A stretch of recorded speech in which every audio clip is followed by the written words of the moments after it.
Guys, after 4 years, the Indian Space Research Organization यानी ISRO has once again launched the mission Chandrayaan. If this mission is successful, India will be the fourth country after America, Russia and China to do so. Earlier in 2019, the lander and rover could not soft land on the moon, due to which the mission failed. According to ISRO officials, Chandrayaan 3 will reach the lunar orbit about a month after its launch. Its lander, Vikram and rover are likely to land on the moon on 23 August. The special thing is that the landing site of the mission Chandrayaan 3 is almost similar 70 degrees to the Chandrayaan 2. If all goes well, Chandrayaan 3 will become the world's first mission to make a soft landing near the moon's south pole. All previous spacecraft that have landed on the moon have landed in the equatorial region. The farthest spacecraft from the equator was the spacecraft Survivor 7. It landed on the moon on 10 January 1968. This spacecraft landed near 40 degrees south altitude. Even China's Chang'e 4, which became the first spacecraft to land far from the moon, Chang'e 4 landed near 45 degree altitude. It is easier and safer to land near the equator. The surface of this region is smooth. The Gulf slopes are almost non-existent. There are no hills or pit either. Sunlight is present here in abundance.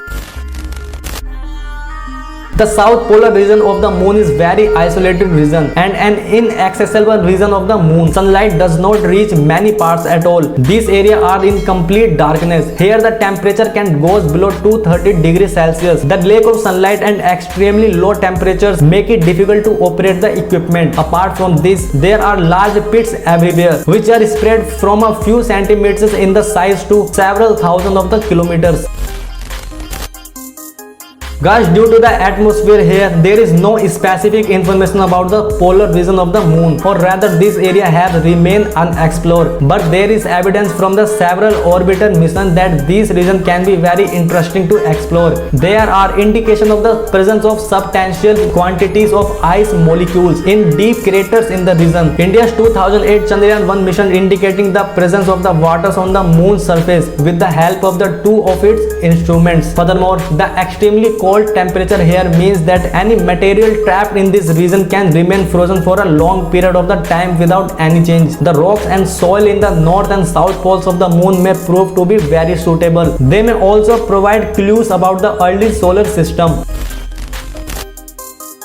Guys, this field is opposite to the Earth. Its spin axis is inclined by 23.5 degrees to the plane of the Earth's solar orbit. In other regions, the distance of the moon tilts only 1.5 degrees. Due to this unique geometry, sunlight never falls on many craters near the north and south poles of the moon. These areas are known as a permanently shadowed area or PSRs. In a 2019 report, NASA said water can stay there long enough to find its way into the PSRs. This means that the discovery of the water is possible here. The LRO, Lunar Reconnaissance Orbiter, a robot spacecraft currently orbiting the moon. Data from the Diviner instrument, which measure the moon's temperature, including the PSR, suggests that some surfaces are so cold that water on the surface is stable.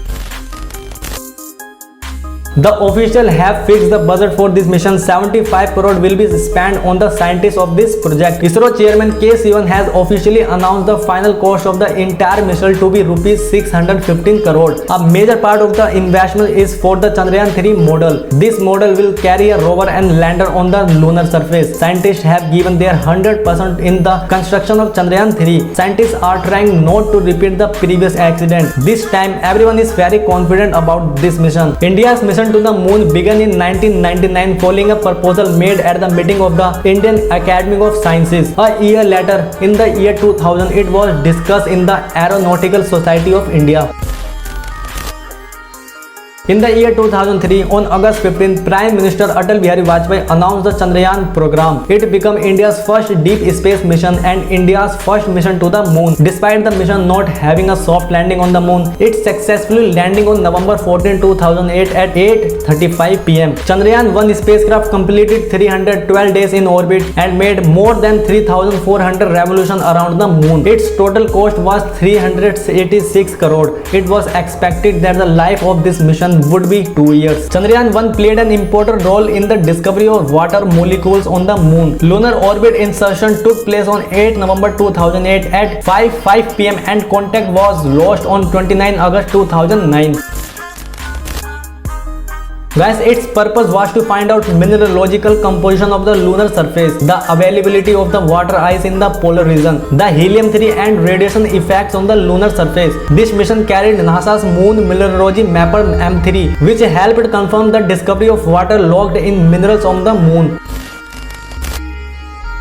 Chandrayaan-2 spacecraft was successfully launched on 22 July 2009 by the indigenous GSLV Mk3 M1 rocket. This was the first operation flight of the GSLV Mk3 launch rocket. The spacecraft was successfully placed in the lunar orbit on 20 August 2019 after completing 4 Earth-bound movements and trans-lunar injection. It orbited the moon in the 100-kilometer lunar polar orbit. On September 2, 2019, the Vikram lander separated from the orbiter in preparation for landing. The approved cost of the Chandrayaan-2 project is Rs 603 crore, excluding launch cost. Chandrayaan-2 was launched through GSLV Mk3 M1. After 2 successful de-orbiting, the power descent of the lander was initiated on 17 September 2019 to perform a soft landing on the lunar surface.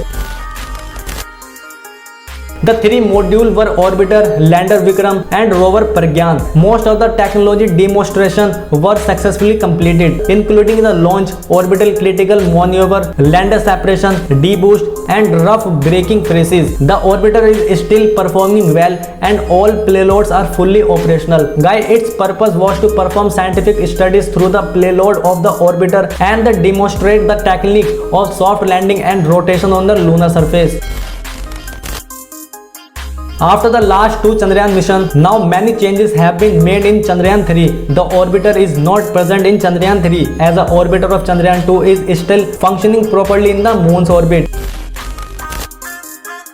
In Chandrayaan-3, a propulsion module has been installed in the place of orbiter. This module will help in navigation. The lander of Chandrayaan-3 have been made stronger. It uses multiple fallback, alternative system and sensors. The software issue that caused the failure of Chandrayaan-2 lander has been fixed. The lander now has 4 motors instead of 5. Hundreds of tests have also been done to check Chandrayaan-3. Guys, India's most powerful rocket GSLV Mk3 rocket have installed Chandrayaan in an orbit of 170 km 36,500 km of Earth. The weight of the Chandrayaan-3 is 3,900 kg. That's why it is necessary to increase the class gradually. The reason for this is that the distance of the moon from the Earth is 10 times more than the capacity of the GSLV Mk3 compared to the weight of the Chandrayaan-3. ISRO has expertise as well as experience in such mission that is gradually increasing in the orbit. It was also used in Mars mission, Chandrayaan-1 and Chandrayaan-2. Guys, the understanding the way the moon perform and evolve will help us understanding the history of the solar system, including Earth. Moon is also the nearest celestial body. Space exploration can be attempted on this. The moon is the suitable test performed for demonstrating and testing technologies required for space mission. Many valuable minerals can be discovered on the moon by reaching it. Man can find a source. In the future, a space station can be established on the moon.